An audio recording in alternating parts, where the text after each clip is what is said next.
ശരിക്കും പറഞ്ഞാലേ ഈ ഭൂമി ഉണ്ടല്ലോ ഉരുണ്ടിട്ടല്ല പരന്നിട്ടാ.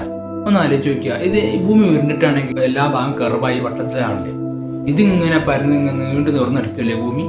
ശരിക്കും പറഞ്ഞാൽ ഭൂമി പരന്നിട്ടല്ലേ, അല്ലാതെ ഉരുണ്ടിട്ടല്ലല്ലോ. ഇതിനെ വിളിക്കുന്ന പേരാണ് കൺഫർമേഷൻ ബയാസ്. അതായത് അപ്പുറത്ത് ഫാക്ട്സ് ഉണ്ട്, റിയാലിറ്റി ഉണ്ട്, ശരിയുണ്ട്, എന്നാലും താൻ വിചാരിക്കുന്ന ഒരു ശരിയുണ്ട്, അതിൽ മാത്രം പിടിച്ചു തൂങ്ങാം. അതായത് ഈ ഫോട്ടോ ഒന്ന് ശ്രദ്ധിച്ചു നോക്കി.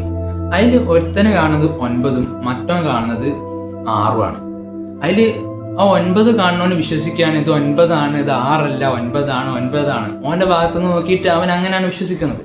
ശരിക്കും മറുവശത്തൂടെ നോക്കുമ്പോൾ അത് 6 കിടക്കുന്ന ഒരു യാഥാർത്ഥ്യം അവിടെ കിടക്കുന്നുണ്ട്, പക്ഷെ വിശ്വസിക്കില്ല.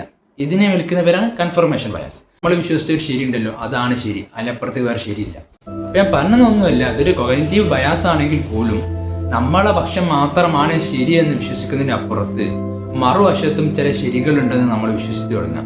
എങ്ങനെയെന്ന് വെച്ചാൽ ആ ചിത്രത്തിൽ കാണുന്നത് പോലെ 9 മാത്രമല്ല, അപ്പുറത്തോട്ട് നോക്കുമ്പോൾ 6 ഉണ്ട് എന്നുള്ള കോൺസെപ്റ്റ്.